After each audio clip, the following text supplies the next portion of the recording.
Bueno, arratsaldeon denori, aurkeztu nahi dizuet, gerrari buruzko ikasgai psikoanalitikoak eskainiko digun psikoanalista Vilma Kokotz, Freudiar eremuaren institutuko irakaslea, Eskola Lakandarreko eta psikoanaliziaren munduko elkarteko kidea, bi liburuki zuzendu ditu, Praktika Lacaniana en instituciones, eta hurrengoa inprentan dago, Freudi buruz, Freud la humanidad despierta.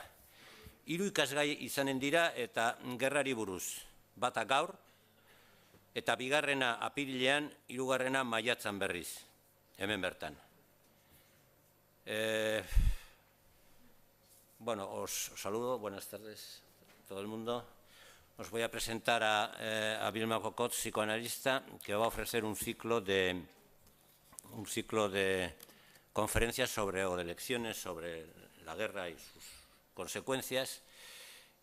Una de ellas hoy, como es obvio, y otra en abril y la tercera en mayo.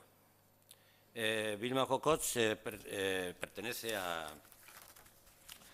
miembro de la Escuela Lacaniana y de la Asociación Mundial de Psicoanálisis, es docente del Instituto del Campo Freudiano, corresponsable de la red psicoanalítica del NUCEP, ha participado en el equipo de atención a las víctimas del 11M y ha dirigido 2 tomos dedicados a la práctica lacaniana en instituciones. Y tiene un libro presentado de próxima aparición que es Freud y la humanidad despierta. Bueno, yo creo que lo mejor va a ser que ella desarrolle los puntos de cada una de las charlas, de las 3, porque tenéis un tríptico ahí a la entrada que viene un poco a sintetizar lo que van a ser las siguientes charlas. O sea que por mi parte, voilà. Buenas tardes, muchas gracias a todos por estar aquí, por acudir a esta convocatoria en la que espero transmitirles lo que he podido aprender del saber psicoanalítico sobre la guerra. He llamado a estas 3 charlas, lecciones, en homenaje a Sigmund Freud, porque cada vez que Freud se dirigía a la ciudad, no a psicoanalistas, llamaba a sus intervenciones lecciones.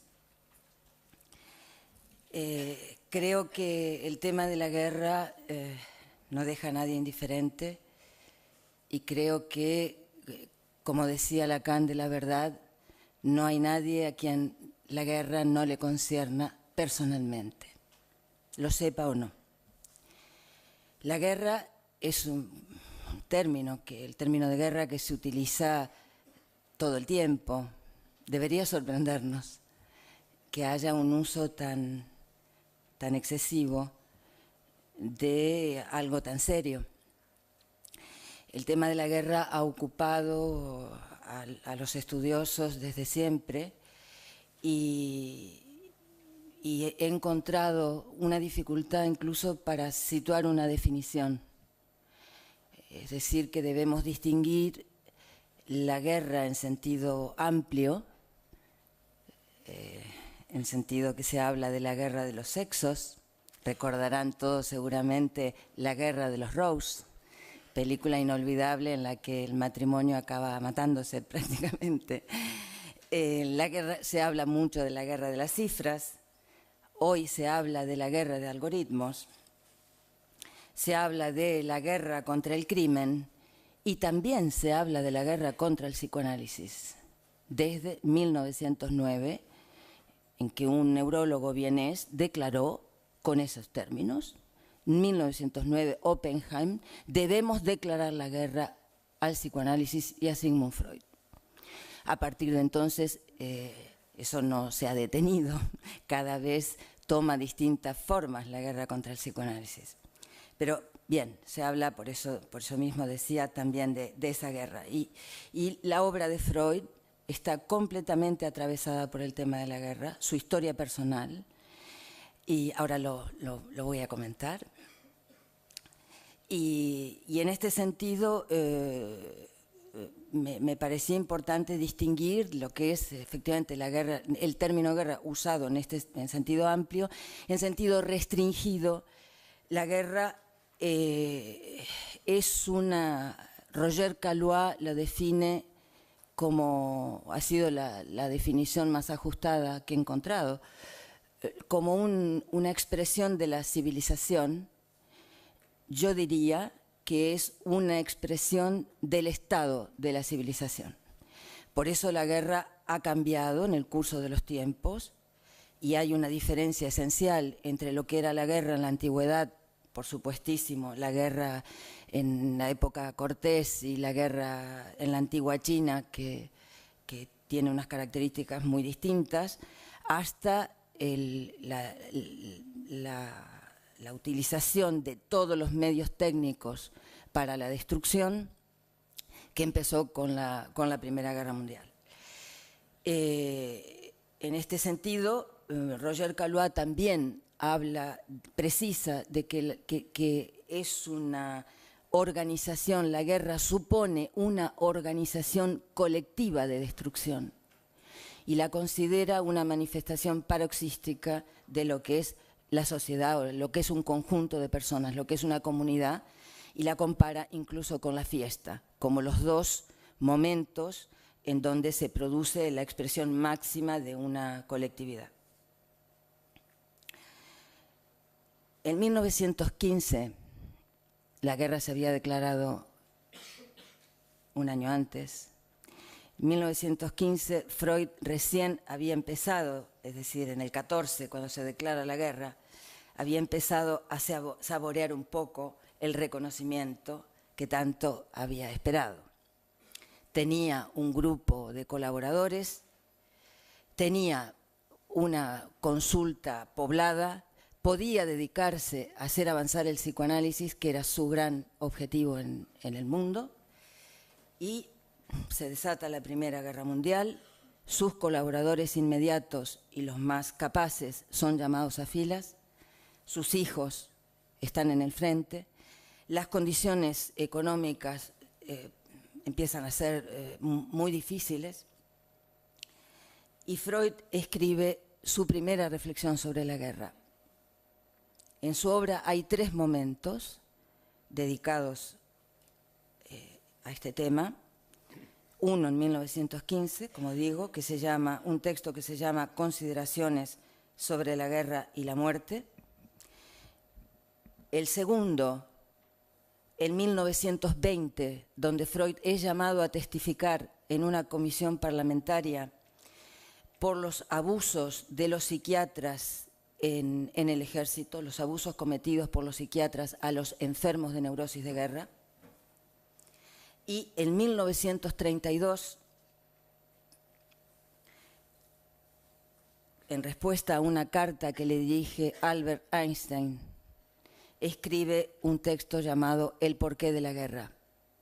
Einstein le había solicitado a Freud que, como gran conocedor del alma humana, si pudiera ofrecer a las personas alguna orientación acerca de cómo evitar las guerras. Y el texto de Freud es una respuesta a esa carta de Albert Einstein. En 1915 les voy a leer nada más que la introducción del texto para que vean el estado subjetivo en el que se encuentra Freud cuando escribe este texto.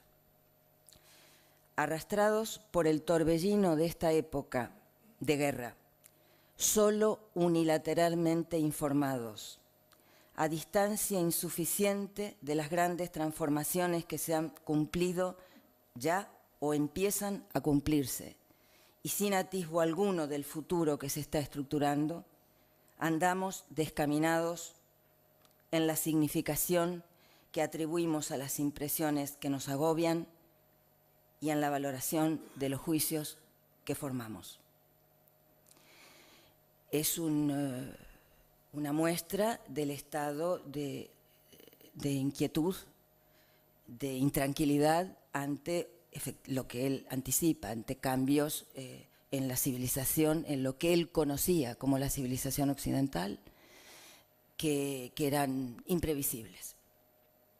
Freud distingue en ese momento el estado de las personas, los combatientes, los que están en el frente, los que están en pleno conflicto bélico, de las personas que no están en el frente, es decir, los no combatientes, y se dedica a analizar la situación de los no combatientes.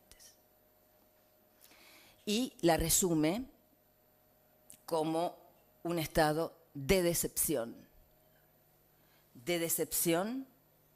ante lo que la guerra ha provocado, y el otro punto que él percibe claramente y del que voy a hablar en la segunda lección, es la guerra en la medida en que ha cambiado nuestra actitud espiritual ante la muerte.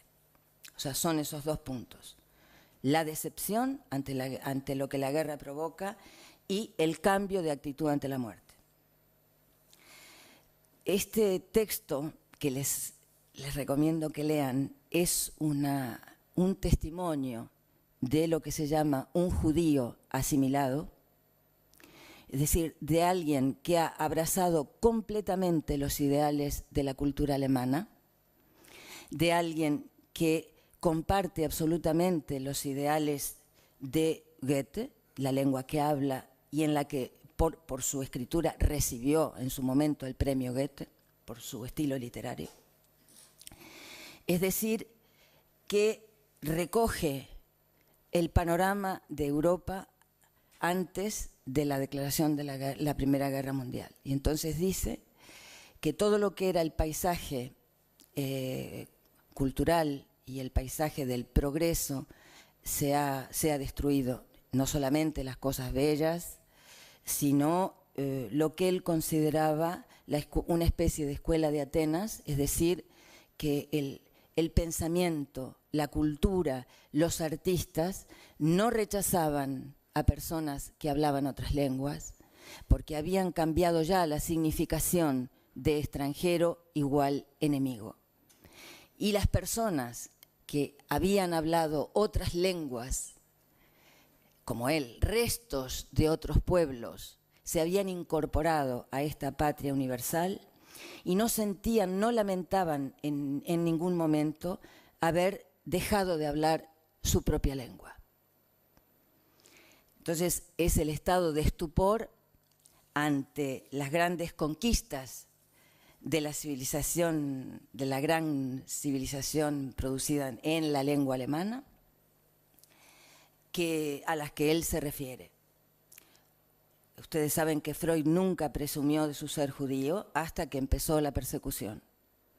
Tampoco lo ocultó, siempre decía que era judío, pero nunca practicó la religión, por supuesto, ni tampoco era militante, hasta el momento en el que se declara la persecución nazi. Entonces, una vez que ha dibujado el panorama que se está perdiendo, el panorama cultural y de la civilización que se está perdiendo por la guerra, Freud dice que, bueno, era previsible, como muchos anticipaban, vaticinaban, que la guerra era inevitable. Y dice, muy bien, hubiéramos esperado que, aunque inevitable, se hubiera producido una guerra, pero que la sociedad, la cultura, hubiera tenido ocasión de mostrar lo más noble de los lazos de solidaridad en la atención a las personas, incluidos los enfermos, y en atención a las personas no combatientes. Y sin embargo, se encuentra que la patria supranacional a la que él veneraba es calificada de comunidad bárbara por el modo en que trata a los combatientes, a los no combatientes y incluso a los enfermos. Y habla de que la guerra derriba con ciega cólera todo lo que se había construido hasta el momento. Entonces empieza a analizar la relación que existe entre el individuo y el Estado. Y dice, el Estado prohíbe las injusticias a las personas y las castiga si estas personas cometen crímenes. ahora, dice, en este estado generado por las guerras, descubrimos que el Estado prohíbe y castiga las injusticias cometidas por los ciudadanos, no porque quiera resolver la injusticia, eliminarla, sino que quiere tener su monopolio.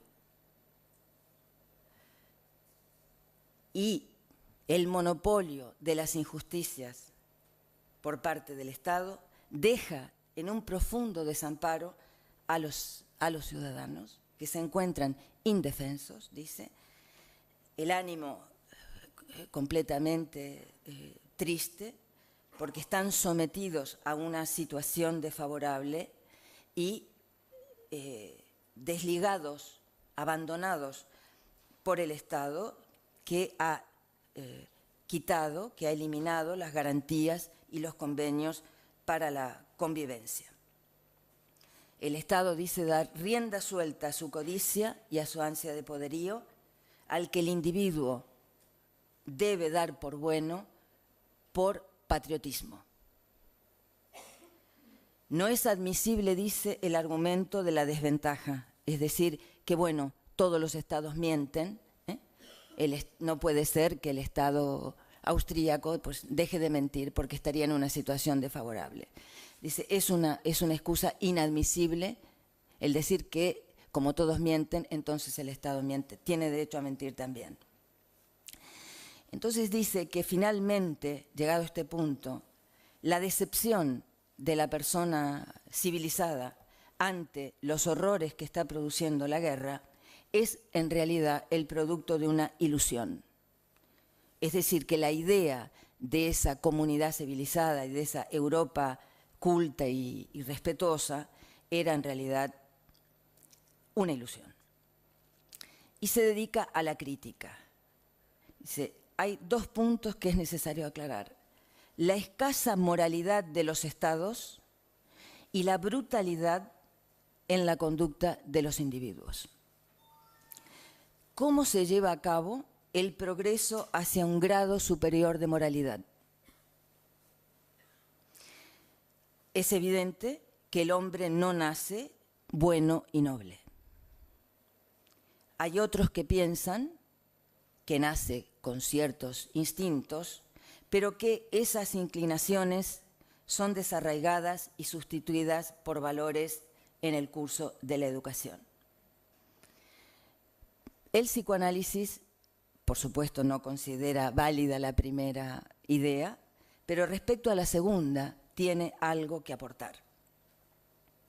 Y lo dice claramente, no hay un exterminio del mal.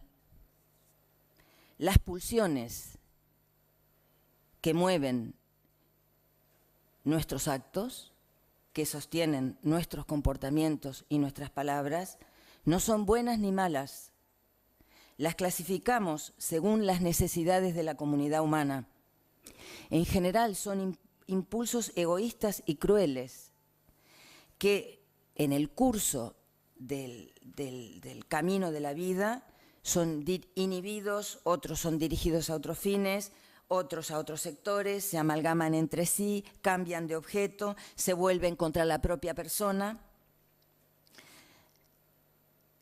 forman las formaciones lo que se llaman formaciones reactivas, es decir, que la persona más altruista en realidad ha sido de niño un gran egoísta. Y esto, dice, no tiene que sorprender a nadie, como tampoco la ambivalencia en las relaciones humanas. Es decir, que hay una oscilación permanente entre la simpatía, la antipatía, el amor, el odio, a veces coincidente con la misma persona. Son las pulsiones descubiertas por el psicoanálisis, no son instintos. Tenemos que lamentar una y otra vez la mala traducción del término que ha generado muchísimas desviaciones. Freud nunca usa el término de instinto. Instinto, los animales. Los seres humanos tenemos pulsiones. Por eso, ¿en qué se distingue un animal de un ser humano respecto a la violencia, a la intensidad con la que intenta destruir a otro? Que el ser humano obtiene un placer en la destrucción. Entonces sigue el desarrollo, bueno, cómo se produce la transformación de las pulsiones para que una persona sea partícipe de la comunidad humana, y que acepte de buen grado renunciar a sus pulsiones crueles y egoístas para estar con otros. No es un camino fácil y nunca está conseguido para siempre. Pero en la educación influyen, dice Freud, dos factores. Uno, externo, es decir, las indicaciones, las tan mentadas normas y límites. Y un factor interno, que es personal, que es la inmixción en cada uno de nosotros de factores eróticos, es decir, la importancia que adquiere para el niño el llegar a perder el amor de los otros. Es decir, que la educación sobre todo se sostiene en eso. No es una renuncia total a las pulsiones, es una transformación para conservar al otro y no perderlo. Sin embargo, estas conquistas que nos indican en la infinidad y complejidad de la existencia humana que hay una capacidad de transformación de las pulsiones en civilización, de las pulsiones en cultura, en estas conquistas, la capacidad siempre es personal. Siempre es uno por uno, no se puede estandarizar. No se puede decir siempre vale la misma cosa, porque hay un factor, hay una parte innata, dice Freud, que es que todos somos seres hablantes, es decir, todos somos pasibles de hablar y de compartir la comunidad con los seres hablantes, pero hay una parte que no es transformable y es variable y hace que cada uno tenga una relación con sus pulsiones y con la comunidad bastante problemática, al punto que se puede decir, dice Freud, que toda la vida es un debate entre qué intento conservar para mí y a qué renuncio para estar con los demás.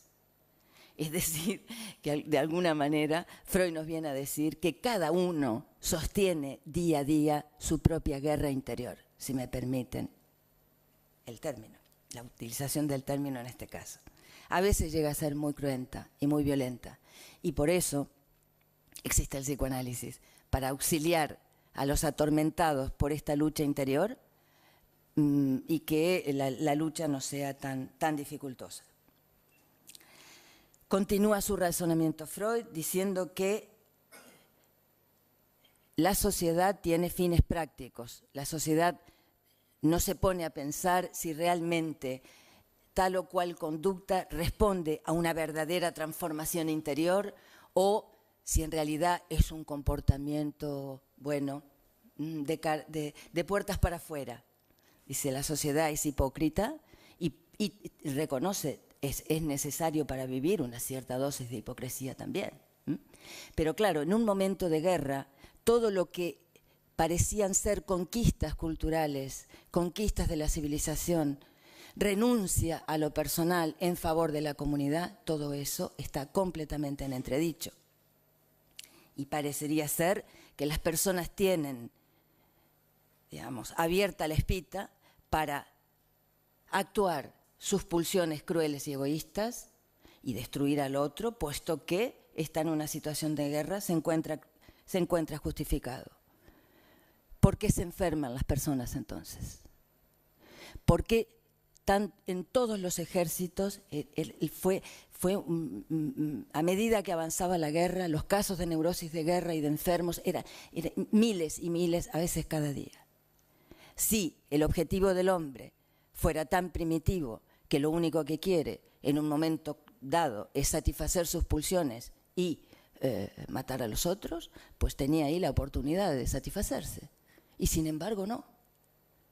Y esto va a constituir uno de los ejes de la reflexión que reunió a los psicoanalistas en el Congreso, en el 7º Congreso en Budapest en el año 1918, de lo que le voy a hablar un poquito más adelante. Con lo cual, la decepción de la que hablaba al principio ante la escasa moralidad de los estados y la brutalidad que manifestaban los individuos, finalmente le lleva, luego de todo este desarrollo, a pensar que entonces quizás ni las personas se habían elevado tanto en su moralidad y en su amor por la cultura como había pensado al principio, ni tampoco habían caído tan bajo. Eso sí, es una ocasión para indagar de qué manera se producen las transformaciones de las pulsiones y cuáles son los efectos que se pueden verificar en el estado de la civilización cuando se dirige la mirada hacia las pulsiones y no hacia los ideales. Entonces Freud habla del cuadro tristísimo, dice, que ofrecen los grandes cerebros, los mejores cerebros, que se manifiestan impermeables ante vigorosos argumentos, por ejemplo, en contra de la guerra, que manifiestan una credulidad exenta de toda crítica ante cosas verdaderamente cuestionables y se vanaglorian haciendo afirmaciones verdaderamente discutibles. Entonces, si los mejores cerebros, es decir, los más cultos, los más civilizados, caen en este tipo de conducta, ¿qué es lo que despierta la guerra tan pasional? Entonces dice, bueno, finalmente, las razones son tan numerosas como las frambuesas, citando a Falstaff de Shakespeare, y la ceguera lógica que manifiestan los pueblos en un determinado momento, sobre todo en un conflicto bélico,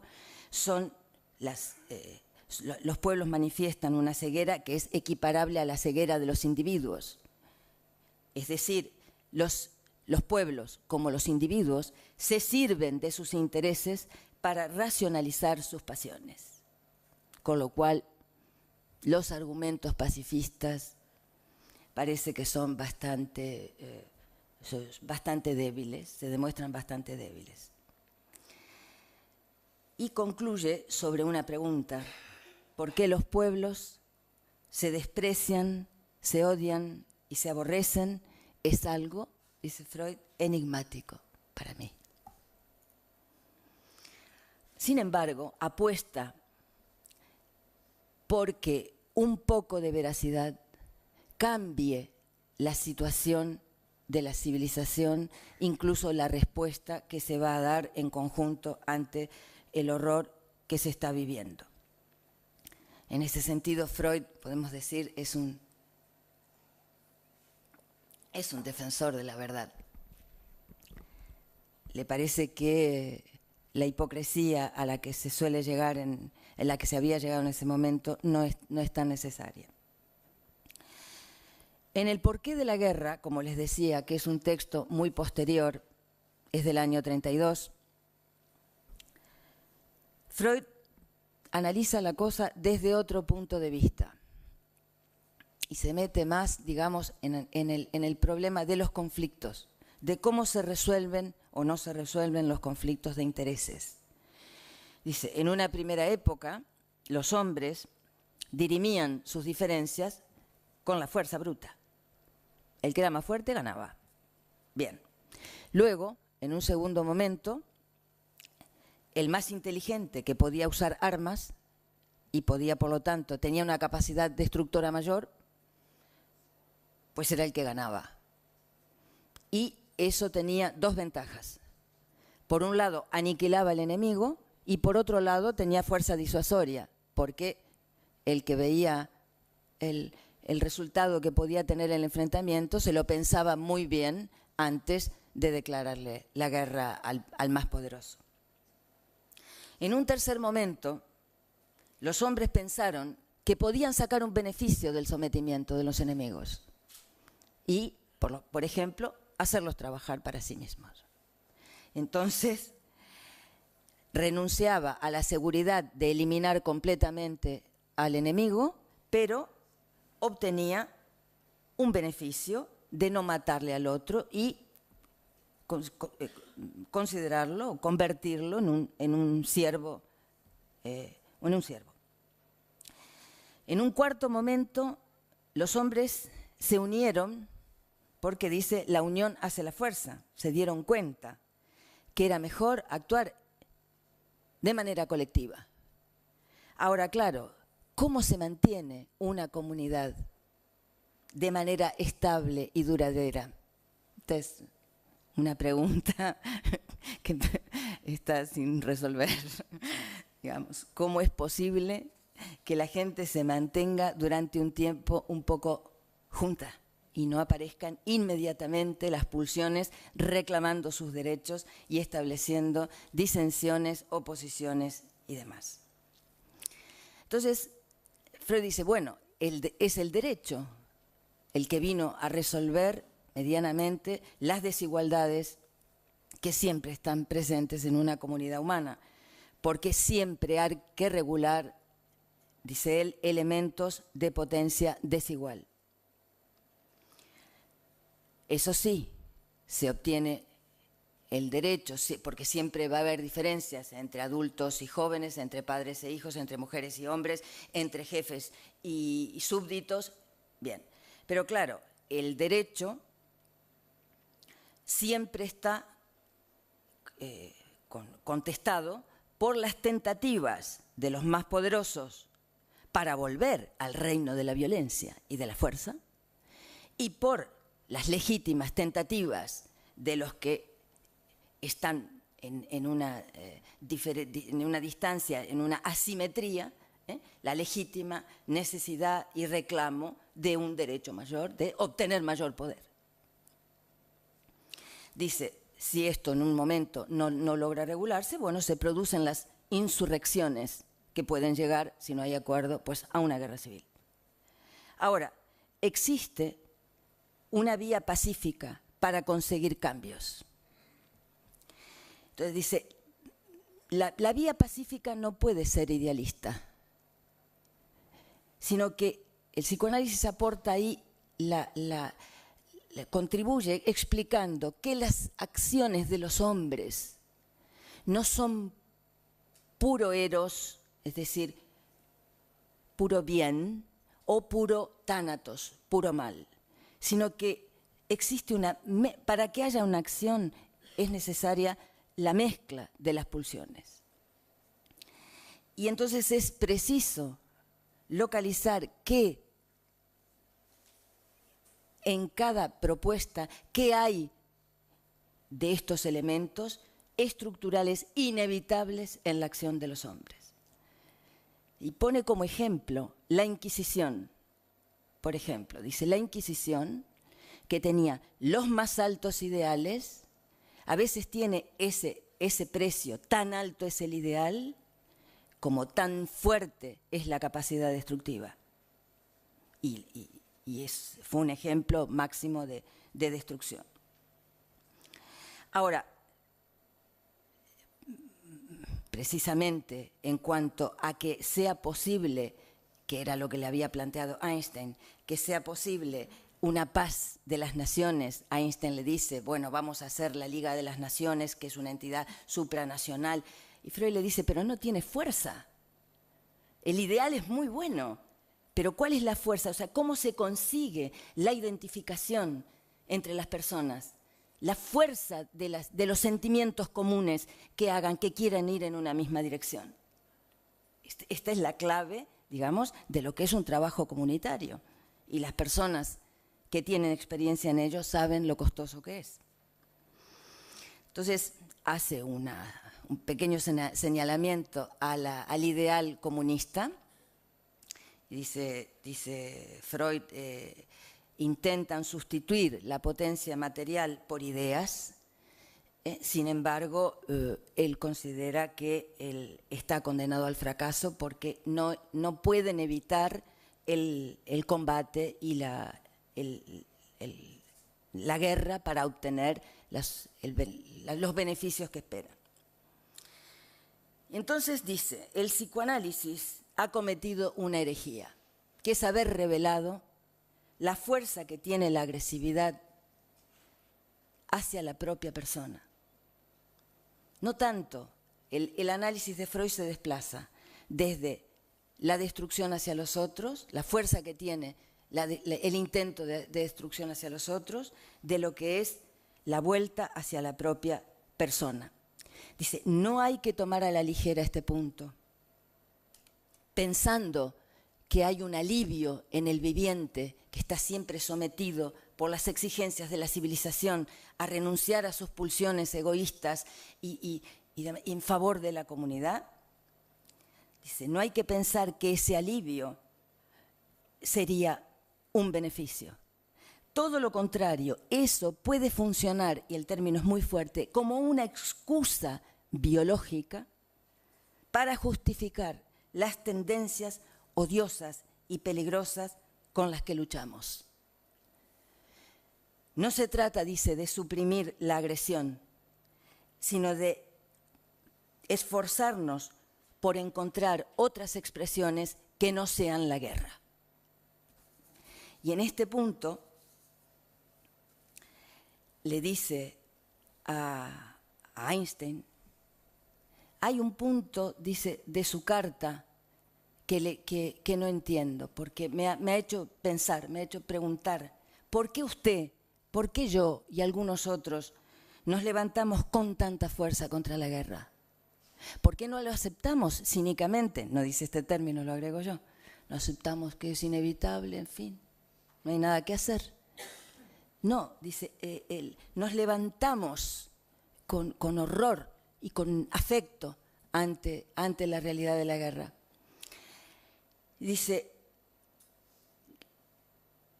tiene su razón de ser el pacifismo, pero somos, dice, pacifistas orgánicos, es decir, no podemos hacer otra cosa. Es decir, que Freud admite que es la transformación de las pulsiones que conquista cada uno en su recorrido personal, lo único que permite tomar una posición pacifista o no.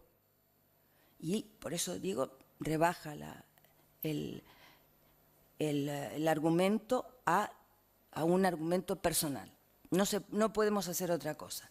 Nos rebelamos, dice, ante la guerra, porque la guerra destruye muchas vidas, y muchísimas vidas que son una gran esperanza, destruye bienes materiales, crea la ocasión de muchísimas acciones deshonrosas, y ni siquiera las guerras actuales son ocasión de manifestar el heroísmo, porque la guerra solo va dirigida, a partir de la Primera Guerra Mundial, evidentemente, a la exterminación, a la aniquilación del otro. Ni que decir el momento actual, ¿no? con la guerra de drones.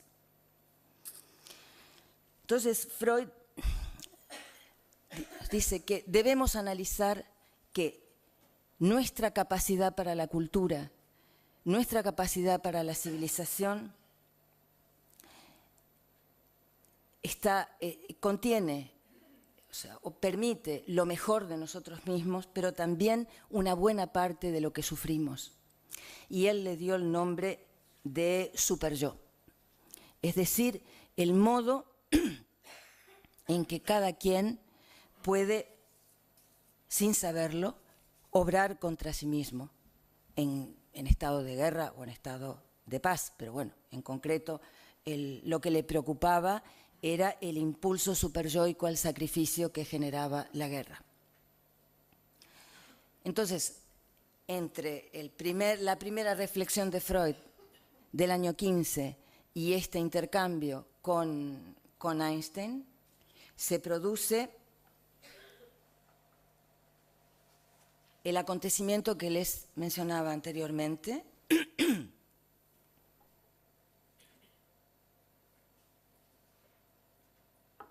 ciertos acontecimientos, pero hay uno muy importante, que es el de la intervención en la comisión parlamentaria.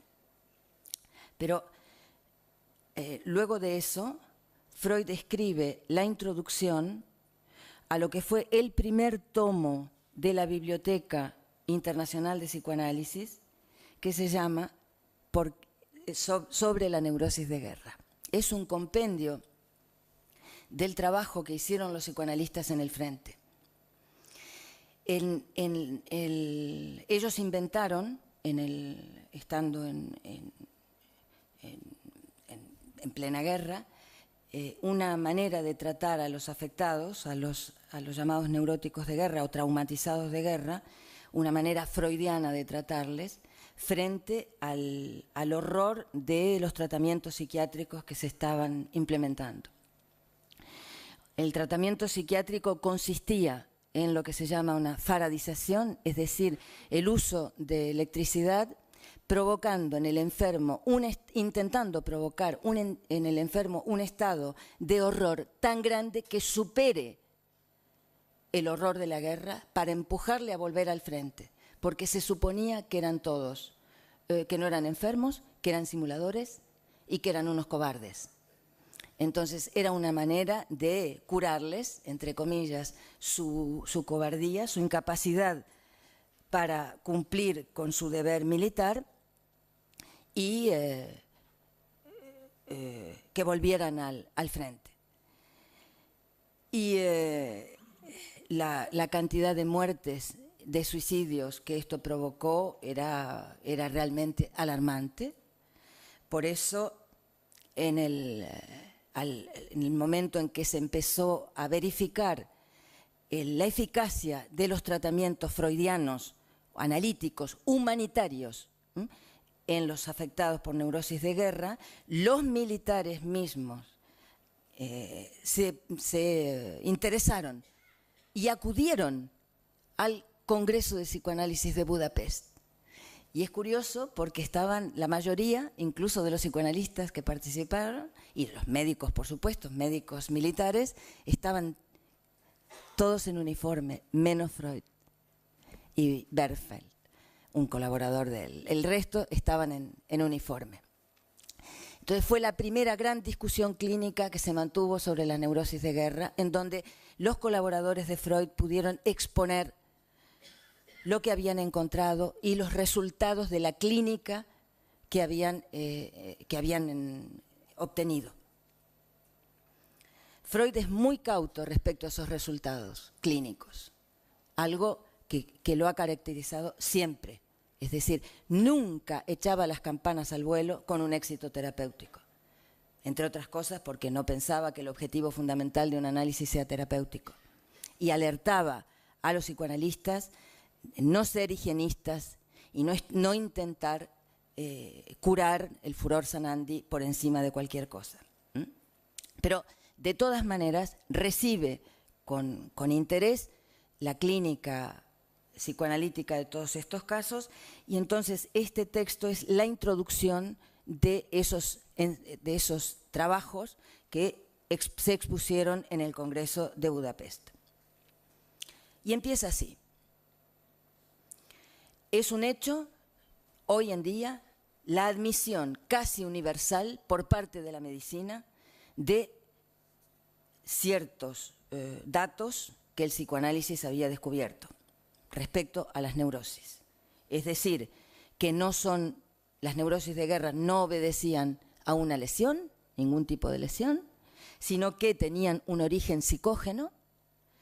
El segundo, la importancia de las mociones pulsionales inconscientes. Y tercero, el papel que tiene la ganancia de la enfermedad en la tramitación de los conflictos, es decir, psíquicos, es decir, lo que se llama el refugio en la enfermedad. Ahora bien, advierte, no necesariamente el acercamiento de los médicos significa reconciliación. No olvidemos que le habían declarado la guerra algunos claramente unos pocos años antes. Entonces, que estuvieran dispuestos a escuchar a los avances del psicoanálisis en este sentido no significaba una reconciliación. ¿Por qué? Porque los médicos sobre todo los psiquiatras, pretendían que el saber clínico obtenido de las neurosis de guerra demostraba la incorrección del postulado freudiano respecto a la causa libidinal de las afecciones psíquicas. Y entonces Freud dice, atención, discernir si es correcto o no incluir la hipótesis causal libidinal en las neurosis de guerra es muy distinto que pregonar que es incorrecto. Y esta ha sido como la lucha permanente respecto a la psiquiatría y el psicoanálisis. Entonces, explica que según lo que él ha podido deducir, la neurosis de guerra plantea la siguiente situación. Efectivamente, el problema fundamental no es libidinal, el problema fundamental es subjetivo, es decir, es un combate interior entre el yo antiguo del enfermo y el yo nuevo que como un parásito, una neoformación, ha tenido que incorporar en su cabeza, es decir, el yo guerrero. Entonces, se tiene que identificar con el guerrero, ir a matar, etcétera, y el yo antiguo entra en contradicción con ese yo nuevo, con ese yo, me gusta mucho la palabra parásito, con ese parásito, y el sujeto se enferma. Entonces, las manifestaciones físicas que presentaban los traumatizados de guerra eran fundamentalmente motrices, eran temblores, eran como ataques, etcétera, pero debida a un conflicto psíquico que Freud explica de esta manera. Dice, efectivamente hay una huida en la enfermedad, pero el yo se defiende en esa huida. Y entonces establece una diferencia entre lo que es la milicia popular y lo que son los mercenarios. Dice, el problema es que se está llevando a toda la población, se lleva a toda la población como esto viene de la Declaración de la República Francesa, todos los ciudadanos, un ciudadano, un soldado. Entonces, esto generó un cambio, no es un ejército profesional, entonces las personas iban ahí y no eran necesariamente combatientes y se enfermaban. Entonces Freud hace un estudio hasta el momento de la diferencia entre las neurosis de guerra, las neurosis traumáticas de tiempos de paz, las neurosis narcisistas y las neurosis de transferencia, es decir, histeria y obsesión. Es un texto muy corto, pero en donde ubica la diferencia estructural que existe entre estas neurosis. Y dice, el neurótico de guerra aparentemente se enferma por un problema exterior, por un enemigo, por el impacto que le produce el enemigo exterior. En realidad se enferma por un peligro interior, es decir, la inyección de un yo guerrero parásito. Entonces, en el año, esta elaboración es el resultado de, como digo, las conversaciones que se mantuvieron, los debates en el Congreso de 1918. Pero en el año 1920, Freud es llamado como experto, como se llaman ahora. Creo que no le hubiera gustado nada esa palabra. Pues a mí no me gusta, claro. Entonces fue llamado como experto en el caso, hubo muchísimos casos, pero en concreto se formó una comisión parlamentaria para valorar los crímenes que habían provocado las actuaciones de los médicos militares. Y en concreto el caso, perdón, de un teniente, Cauders, que fue considerado un simulador, no un enfermo, un neurótico enfermo del trauma, por el trauma de la guerra, sino un simulador. Lo habían visto dos comisiones, una en Alemania y la otra en Viena, y el responsable de la clínica de Viena, donde este teniente estuvo en una celda de aislamiento y sometido a muchísimas vejaciones, además de las que ya había sufrido en Alemania, el responsable era la persona más famosa que había en Viena, el neurólogo, el psiquiatra más importante, Wagner Juareg. Y lo traen a Freud para que se pronuncie sobre este caso. Era una situación muy delicada, porque estaba, podemos decir, con alguien que encabezaba la guerra contra el psicoanálisis, y de hecho hay un intercambio entre ellos dos que está registrado, en donde, por supuesto, el encausado no pierde oportunidad para enfrentarse. El psicoanálisis no puede ser válido en el tratamiento en estas situaciones de guerra, y Freud le dice sí, se ha demostrado claramente que sí es válido. Y no se altera, pero le dice lo que piensa. El teniente Cauders. Es conmovedor el caso.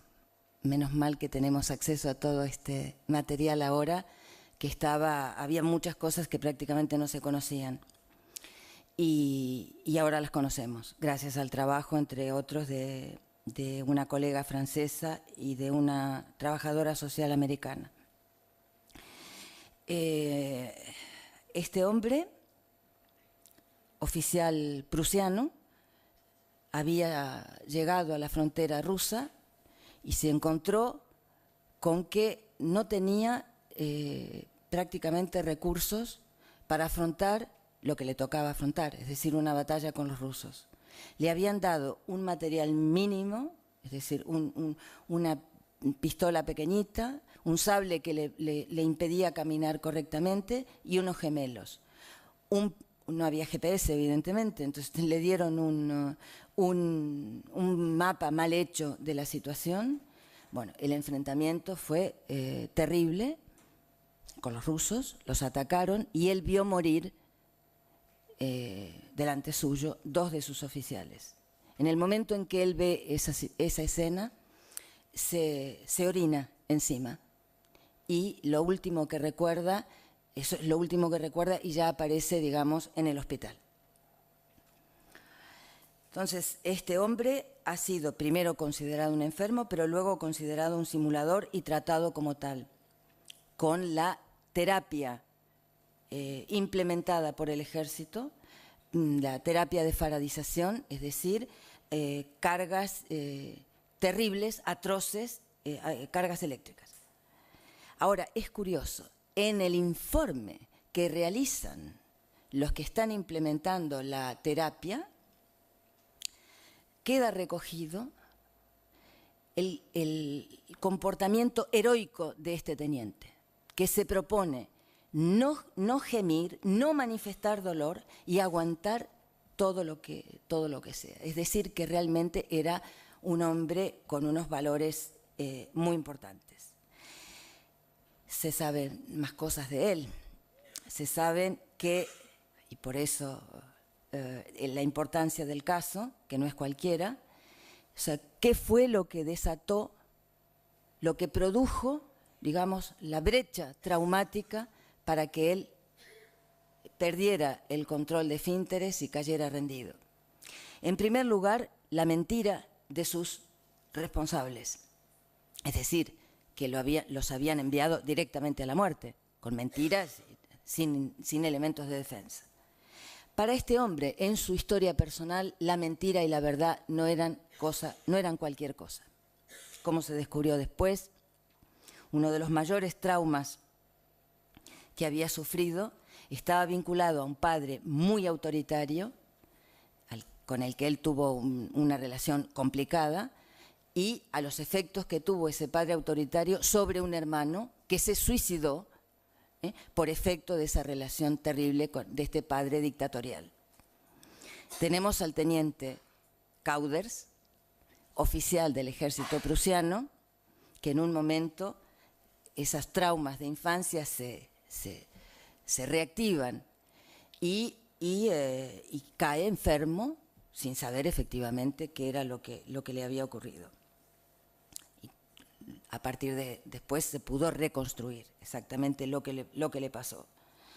Entonces, una persona de estas características, para quien la verdad y la mentira no eran, como decía, una cosa banal, que por ejemplo, él tenía 3 años, había hecho un paseo con el padre y llegó muy contento a contarle a la madre. El padre parecía que dormía la siesta, y él llegó contento a contarle a la madre que se habían encontrado con una persona importante y que esa persona importante les había saludado. El niño queriendo favorecer el encuentro con el padre, cosa que no había sido así. El padre, que estaba medio dormido, se despierta y le dice: mientes.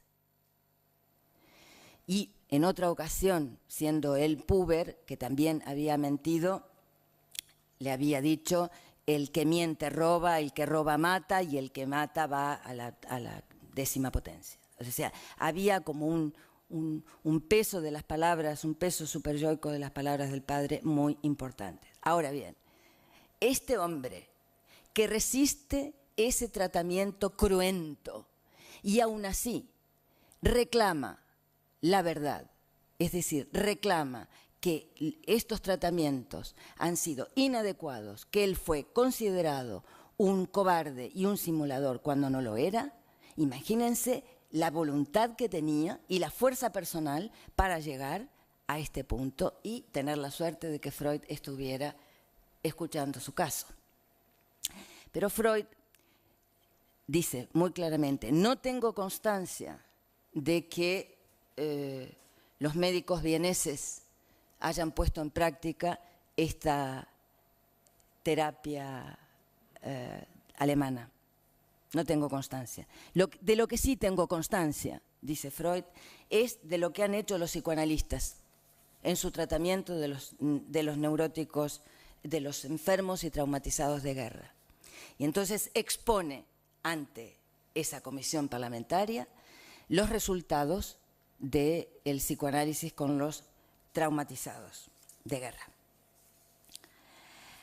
Después en la misma época en que se produce esto, por efecto también de la expansión del psicoanálisis, del reconocimiento que había obtenido, que se inició, como les decía, por el tratamiento de masas en la situación de guerra, Freud se convirtió en una persona pues muy respetada en Viena, y la época entre guerras, es decir, entre la Primera Guerra Mundial y el año 33, fue una época de expansión del psicoanálisis y de un enorme compromiso.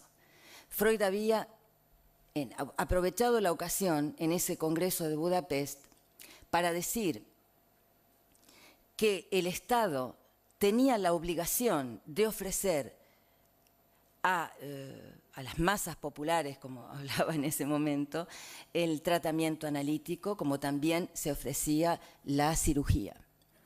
Y que no se debía pensar que el psicoanálisis era solamente accesible para personas que tenían capacidad de elegir su médico, sino que el Estado debía ofrecer centros de atención psicoanalítica, y que él abogaba por eso, aunque pensaba que iba a demorar un poco esta realidad, y que primero se iban a abrir centros de atención psicoanalítica a partir de la iniciativa privada.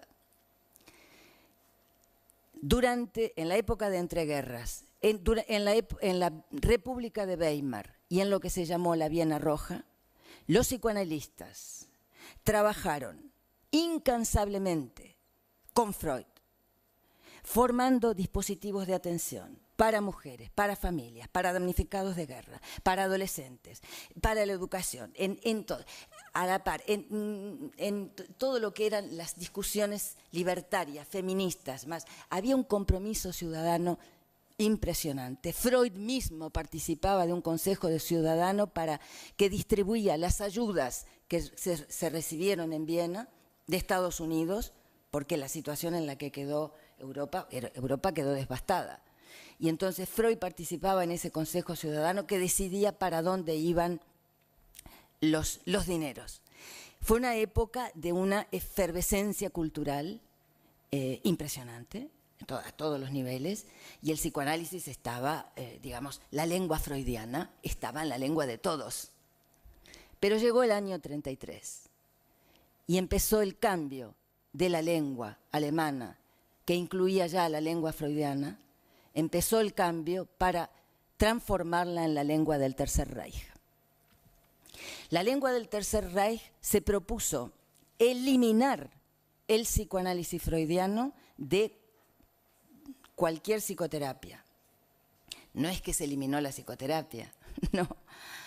El propio sobrino de Goering se ocupó muy bien de ocupar, cuando los psicoanalistas se tuvieron que ir, porque vino la diáspora, se ocupó de adueñarse del que había sido el primer instituto de atención psicoanalítica en Berlín para poner ahí la Sociedad Alemana de Psicoterapia, que, por supuesto, pretendía la corrección con valores, la corrección de la conducta con valores arios y sin ningún contacto con el complejo de Edipo y esas cosas judías y de homosexuales y demás que preocupaban mucho a Goering, a Goebbels y a todos ellos. Es un hecho que consiguieron cambiar la lengua alemana. Es un hecho que extirparon el psicoanálisis de la lengua alemana, que no ha vuelto a resurgir. Eso no quiere decir, por supuesto, que no haya psicoterapias. Y el propio Jung ocupó en segundo lugar, después de Goering, la presidencia de la Sociedad Alemana de Psicoterapia. Es decir, que eso ha seguido. Y ahora, en el momento actual, en donde es tan necesaria la sensibilización con la guerra, con los afectados de la guerra, no solo, que también muchísimo, con los refugiados, etcétera, sino con los afectados de otros tipos de guerras, como guerras económicas en las que estamos padeciendo. En este momento es sumamente importante conocer esta historia, porque conocer esta historia no es solamente un capítulo de la historia europea y un capítulo del psicoanálisis, es un capítulo de nuestra propia vida, porque conocerla nos hace pensar, nos hace reflexionar en nuestro juicio más íntimo cuál es la posición que vamos a tomar. Gracias.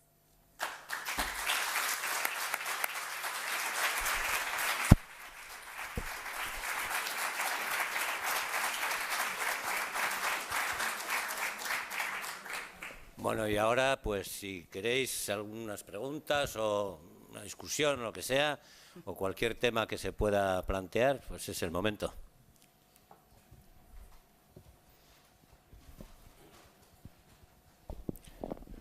No sé, el tema de verdad es bastante amplio y tiene mucha enjundia, pero bueno, alguna cosa se os ocurrirá.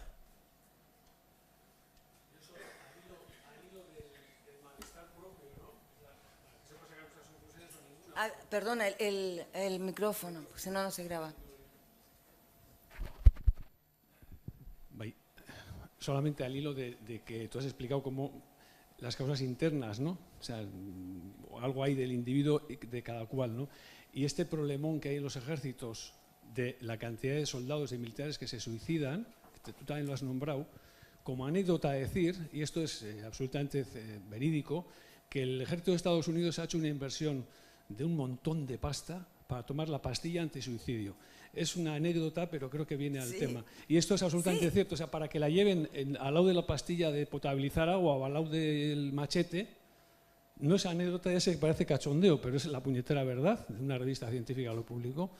Para llevarla, tengo ganas de suicidarme. O sea, que es un poco ahondar en la cantidad de personas militares que se dedican a esto, que se matan, ¿no? Sin más, lo digo como anecdotilla. Gracias. No, y felicidades por la exposición, gracias. Gracias. Tiene muchísimo interés porque quiere decir que incluso en los llamados ejércitos profesionales no es tan claro por qué actúa la gente. ¿Por qué? ¿Cuál ha sido la elección que le ha llevado a ese lugar? De hecho, ya hay testimonios de traumatizados del ejército que utiliza drones. No es, aunque parezca muy fácil apretar un botón, cargar sobre su conciencia el asesinato de miles de personas a miles de kilómetros de distancia, no es una cosa sencilla. Entonces, efectivamente, uno de los temas fundamentales para la psiquiatría forense, vamos a decir, es la que concierne a las enfermedades que provoca, vamos a decir, el belicismo necesario de como fundamento de su colectividad. Uh-huh.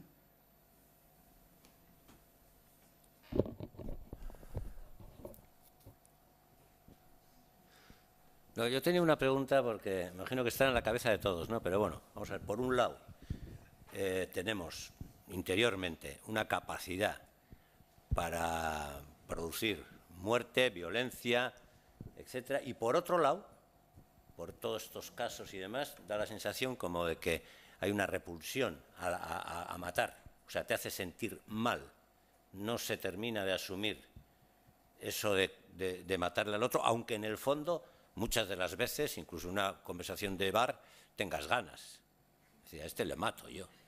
Pero bueno, sí, ¿no? Pero bueno, no se dice por decir, yo creo. Pero bueno, ¿cómo se compagina eso? ¿Cómo explica eso? Bueno, ya te anticipas a lo que va a ser la segunda lección. Ah. Que voy a hablar de lo que Freud llama la actitud espiritual ante la muerte, ¿no? Pero en concreto, ciñéndonos a los afectados de guerra, Freud habla, que es importante, de qué es lo que produce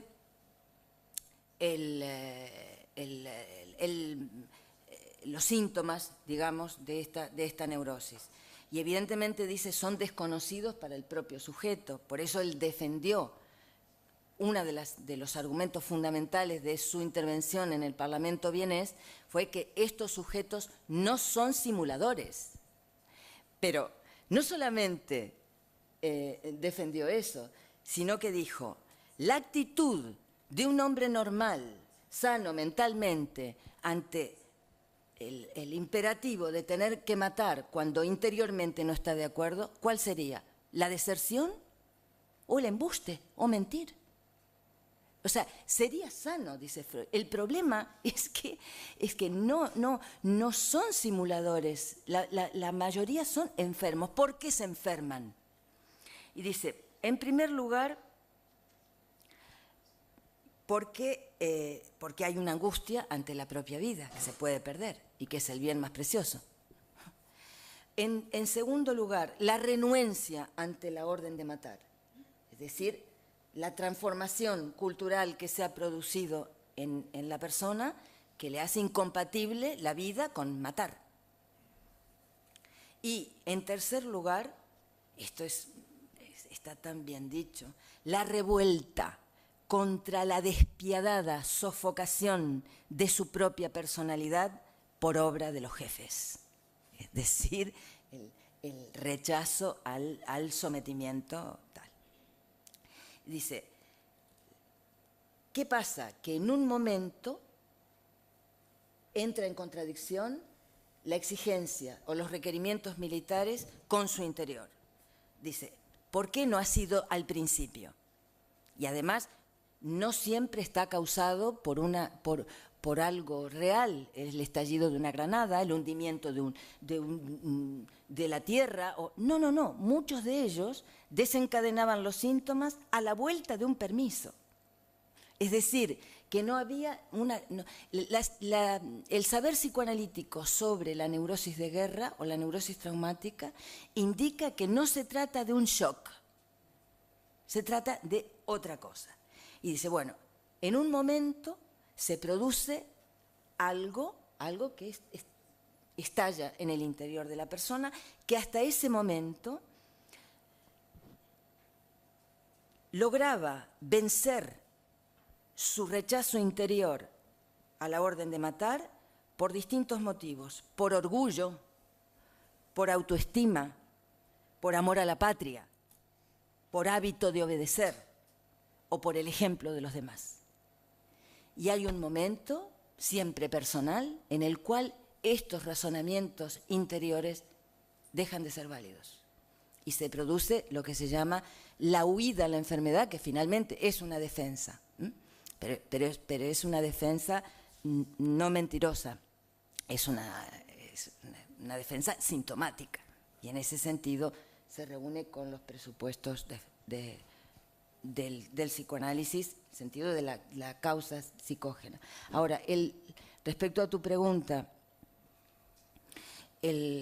evidentemente el deseo de matar y la expresión, como tú bien dices, absolutamente banal, de manifestarlo en una charla o en una broma o tal, es un hecho, es así.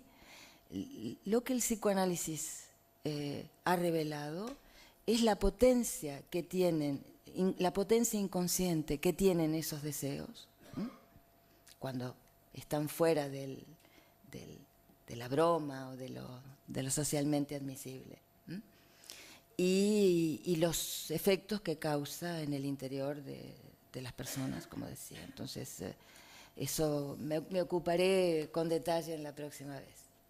No voy a preguntar más porque seguro que me voy a la tercera charla. Sí, probablemente. Sí.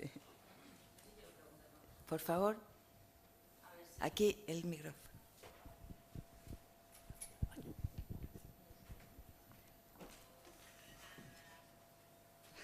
Si mal no he entendido antes, en un momento de la charla al principio has dicho el individuo más altruista hoy día ha sido quien en su infancia ha sido el más egoísta.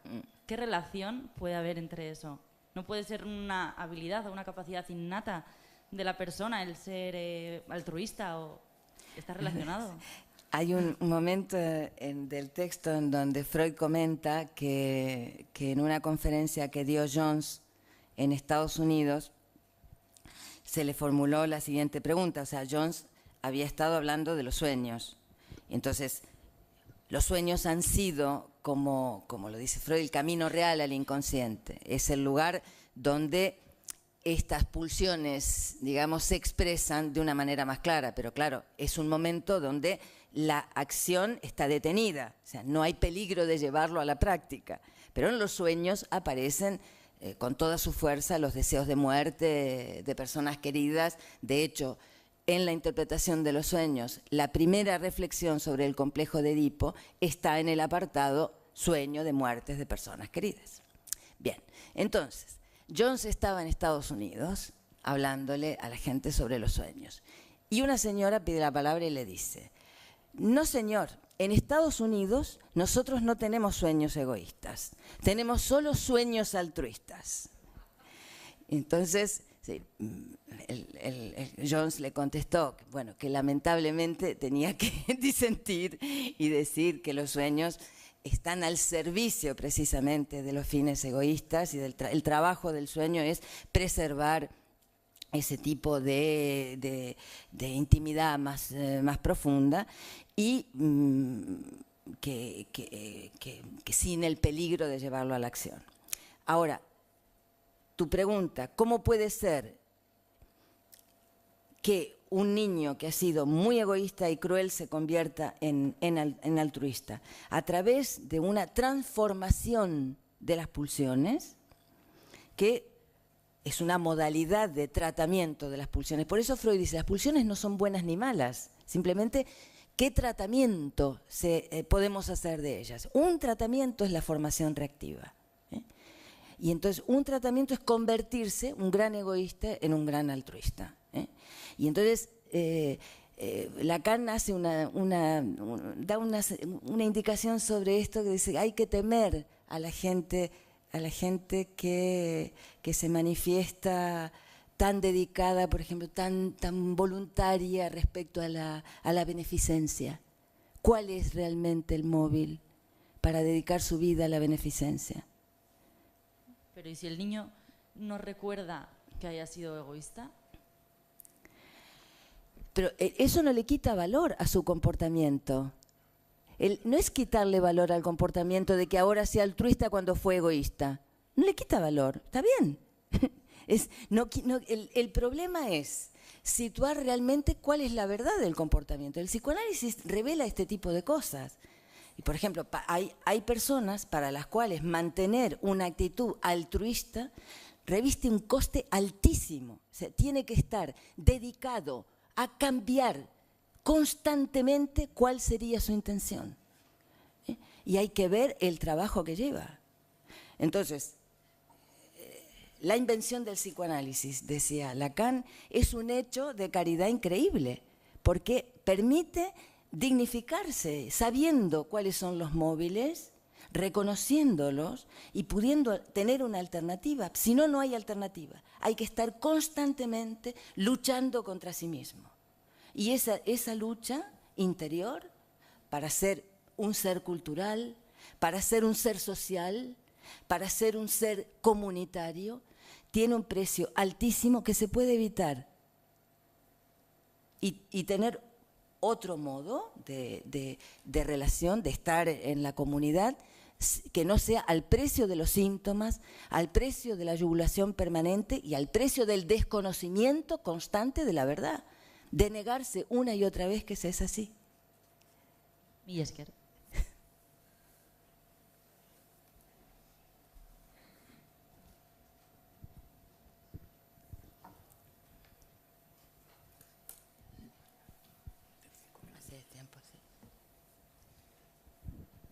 Gracias por la magnífica lección que nos ha dado. Mi pregunta es la siguiente. Bueno, con lo que sabemos de los yihadistas, vamos a decir estos árabes, no sé cómo definirlos porque es un colectivo muy amplio, pero muy conflictivo. Entonces, estos que se inmolan, ¿no?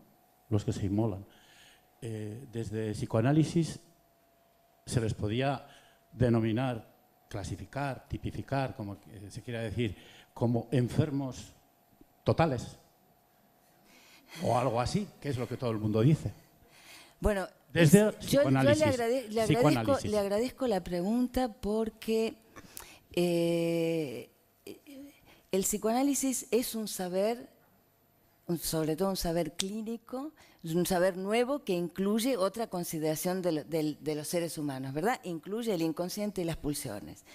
Pero no podemos hacer un uso, si me permite, salvaje de ese saber para interpretarlo todo. Sí podemos hacer, y lo hacemos constantemente, como lo hacía Freud, una lectura de los fenómenos, de la realidad, de la cultura, y en este sentido ya hay estudios acerca del fenómeno yihadista y de la conexión que existe, no tanto una consideración patológica, porque no sirve de nada decir están enfermos, o no sirve de nada decir, como se ha dicho, Hitler era un paranoico. No. Primero, que la paranoia es algo muy serio. Segundo, que la paranoia no comporta inmediatamente una acción destructiva, sino que hay una ética más allá del diagnóstico. Entonces, no se puede abusar de los diagnósticos en este sentido. Y de hecho, si lee la carta de Einstein le pregunta a Freud, pero bueno, ¿por qué tienen tanta fuerza sobre la gente esta psicosis de guerra? Habla de psicosis de guerra. Y Freud no responde jamás en ese sentido. Entonces, pero sí, el fenómeno yihadista, como digo, ha recibido un análisis muy interesante por parte del psicoanálisis, en el sentido de que revelan una estructura comunitaria muy distinta de la jerárquica, digamos, edípica, o de la que Freud describió en Psicología de las Masas, sino que es un tipo de comunidad horizontal, de identificación horizontal. En general son hermanos, amigos, son pares. No hay tanto una estructura jerárquica, y eso habla de nuevos modos de violencia a los que no estábamos acostumbrados, y que nos alertan para estudiarlos, interesarnos y saber si podemos aportar alguna cosa. Sí, por favor.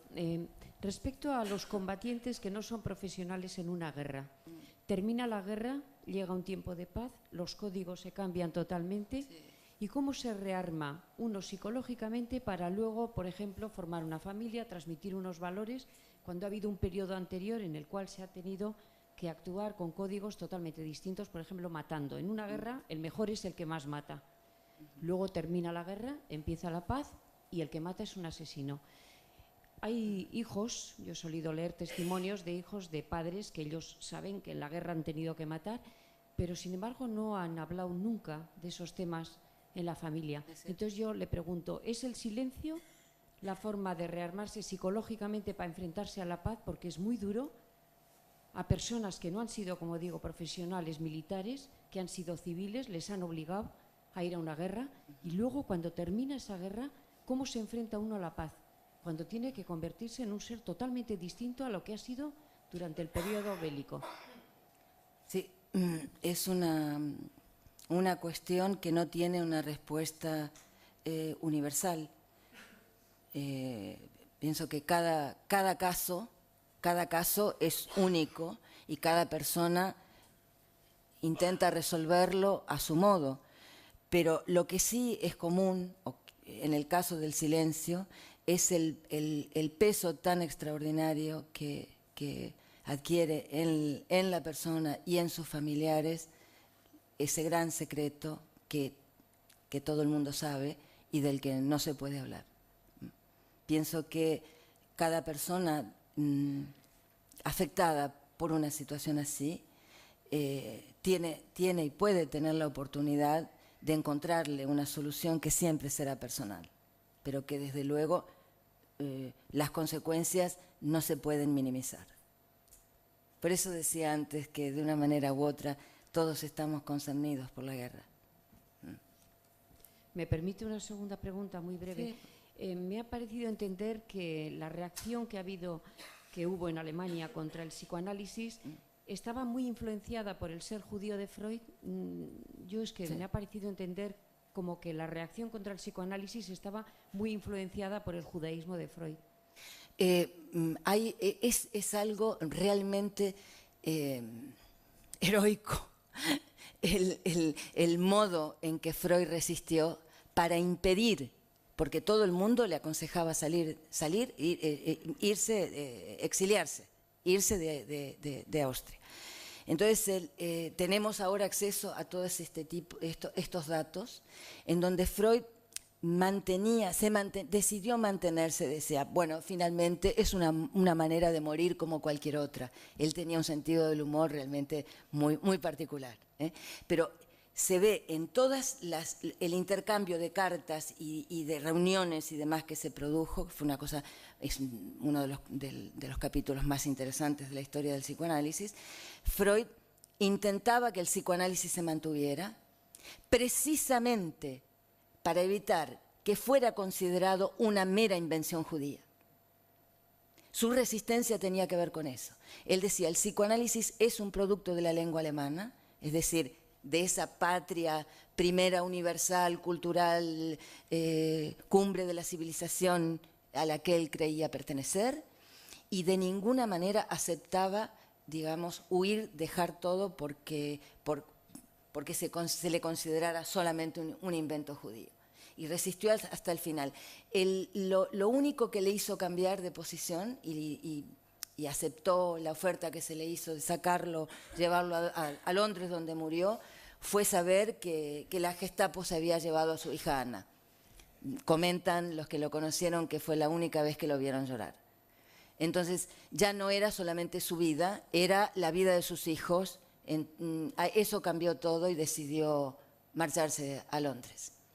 Pero es precisamente uno de los grandes temas de reflexión actual.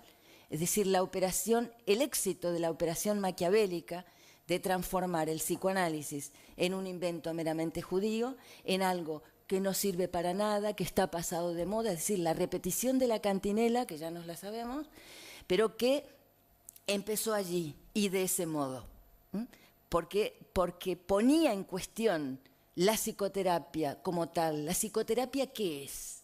Es la terapia que le conviene al amo, al que dice, a ver cuáles son sus síntomas y cómo va a estar usted bien. Y el psicoanálisis jamás deja de ser psicoanálisis si el analista intenta, de la manera que sea, insuflar cualquier ideal, cualquier elección en su analizante. Esa no es su función en el mundo.